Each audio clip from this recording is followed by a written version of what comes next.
Assalamualaikum warahmatullahi wabarakatuh. Hai kawan puan, bagaimana kabar kalian hari ini? Semoga kalian sehat selalu ya. Senang sekali rasanya saya Zaitira bisa menyapa kawan puan di Heart Story, Puan Bersuara, Puan Berdaya. Heart Story merupakan program kerjasama antara Komisi Nasional Anti Kekerasan Terhadap Perempuan bersama dengan Kementerian Komunikasi dan Informatika Republik Indonesia. Angka kekerasan terhadap perempuan semakin meningkat setiap tahunnya. Catatan tahunan Komnas Perempuan pada tahun 2019 menunjukkan tren penting mengenai laporan kekerasan di ranah privat atau personal yang diterima oleh mitra pengada layanan, di mana dapat angka yang meningkat dan cukup besar, khususnya kekerasan dalam pacaran, yaitu sebanyak 2073 kasus. Tapi itu tahun 2019 ya kawan-kawan. Nah, topik ini akan kita bahas di Heart Story kali ini, yaitu tentang kekerasan dalam pacaran. Bersama dengan dua narasumber saya hari ini. Yang pertama ada Ibu Santiawati Masudi. Beliau adalah Komisioner Komnas Perempuan. Halo Ibu, bagaimana kabarnya Bu hari ini? Halo, Alhamdulillah kabar baik Mbak Setira. Ya, kedua Masih kali sehat. Alhamdulillah ya Bu ya. Kedua kali ini kita ketemu di Heart Story ya Bu ya. Iya, betul. Baik, untuk narasumber saya yang Ya. kedua adalah Kanike Nadia. Beliau seorang founder Help Nona, gitu ya, komunitas Help Nona, dan juga relawan di unit pengaduan rujukan di Komnas Perempuan. Halo Kanike. Halo Zetira. Ya, terima kasih Kanike sudah hadir di Heart Story. Baik Ibu Wanti dan juga Kanike. Kita akan membahas mengenai kekerasan dalam pacaran ya. Siogianya relasi pacaran atau hubungan itu kan adalah seharusnya saling support gitu satu sama lain, atau hubungan yang dimana kita merasa aman dan nyaman dan menyenangkan lah gitu, karena di dalamnya juga ada cinta, kasih dan sayang gitu. Tetapi tidak jarang juga ternyata banyak orang yang bertahan di hubungan toksik, kalau anak muda sekarang bilang gitu ya, toxic relationship, atau hubungan yang saling merugikan satu sama lain, dan salah satunya adalah kekerasan gitu. Nah, bagaimana sih kekerasan dalam pacaran itu bisa terjadi ya Bu Anti? Ya, biasanya kalau kekerasan dalam pacaran terjadi memang biasanya dari relasi atau salah satunya memang sudah memiliki kecenderungan secara temperamen mungkin ya kekerasan. Atau bisa jadi ketika di dalam relasi pacaran itu mengadopsi seperti relasi suami istri gitu. Jadi kalau relasi suami istri itu kan sudah jelas ya, tetapi ini di dalam pacaran lalu mereka bersikap atau mengadopsi seperti relasi menikah.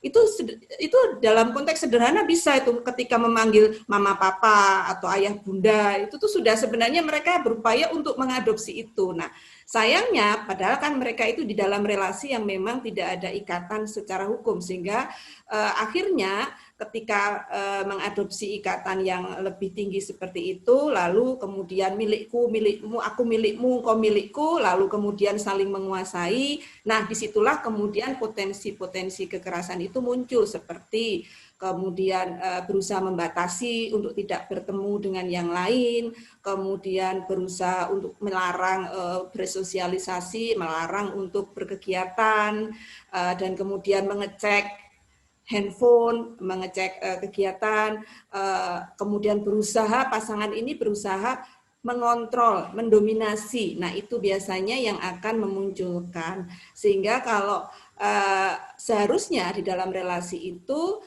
masing-masing harus tidak mentolerir adanya bentuk kekerasan apapun, sehingga relasi itu menjadi sesuatu yang sehat. Baik Ibu Wanti, jadi tadi adanya mengadopsi hubungan suami istri seperti ya dalam pacaran gitu ya, terus salah satunya juga mendominasi. Nah kemudian Bu, untuk di Komnas Perempuan, tadi kan saya sudah di awal menyatakan catatan tahunan pada tahun 2019, mungkin sekarang ada update-nya Bu, bagaimanakah kasus-kasus yang masuk ke Komnas Perempuan, seperti apa bentuk-bentuk kekerasan yang rata-rata terjadi dalam kekerasan dalam pacaran Ibu, silahkan. Ya. Di Komnas Perempuan sih kalau tadi sebutkan oleh Mbak Setira yang tahun 2018 itu kan 2073. Kalau yang tahun 2020 atau itu merupakan tahun 2019 itu adalah 1815. ya kan? Kalau yang Januari sampai Mei ini dari 354 kasus itu kasus kekerasan dalam pacarannya ada sekitar 103 itu. Jenis-jenisnya sih kalau yang tahun ini itu memang kebanyakan adalah kekerasan berbasis gender yang cyber. Tapi kalau yang tahun kemarin itu memang beberapa macam ya, ada pemukulan, ada fisik, ada psikis, kemudian juga ada seksual, kemudian juga ada kekerasan yang berbasis gender yang cyber atau yang semisal revenge porn kayak gitu, mengirimkan foto-foto yang foto-foto vulgar dan sebagainya seperti itu. Baik Ibu Wanti, sekarang saya ingin beralih ke Kanika Nadia. Kanika Nadia kan seorang founder Help Nona gitu, komunitas Help Nona. Bisa dijelaskan nggak sih Kak, Help Nona itu seperti apa? Help Nona sendiri sebenarnya komunitas atau inisiatif sosial yang berfungsi untuk membangun ruang diskusi nih bagi teman-teman masyarakat hidup muda tentang isu kekerasan oleh pasangan gitu. Kita pengen membangun diskusi yang paling mendasar bahwa sebenarnya cinta itu bukan luka gitu, karena kadang sekarang masih umum menganggap bahwa kekerasan itu baru terjadi ketika ada luka fisik, padahal sebenarnya sebelum luka fisik terjadi banyak banget bentuk kekerasan lain yang mendahului bentuk-bentuk kekerasan dalam relasi pacaran atau mungkin DRT seperti itu. Jadi kita juga pengen membangun ruang diskusi juga untuk penyintas dan juga untuk masyarakat awam seperti itu, dengan diskusi di sosial media dan juga pertemuan secara langsung gitu Zetira. Baik, bisa dibilang juga ini sebagai support group gitu ya Kak Dika ya?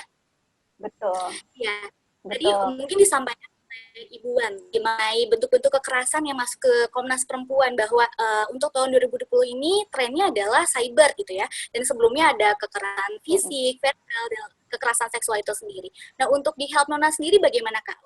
Adakah mungkin teman-teman yang curhat ke Help Nona gitu, dan bentuk-bentuk kekerasan itu seperti apa Kak?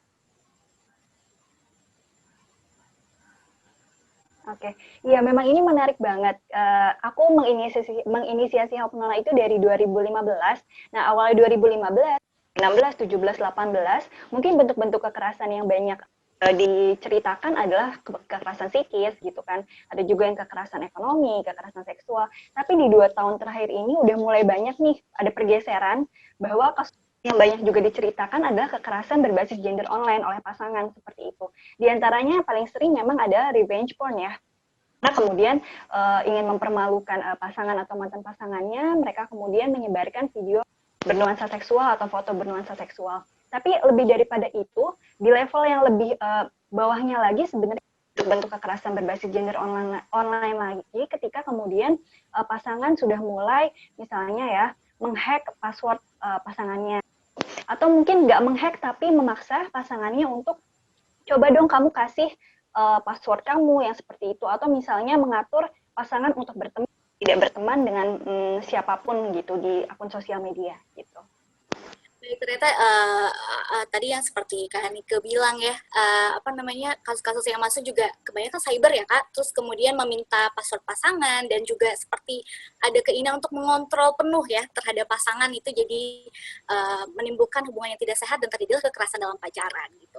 Oke, baik Kak Nike dan juga Bu Wanti, aku banyak pertanyaan nih untuk Kak Nike dan juga Bu Wanti, tapi kita jeda sebentar ya. Kawan-kawan jangan kemana-mana, tetap di Heart Story, Puan Bersuara, Puan Berdaya.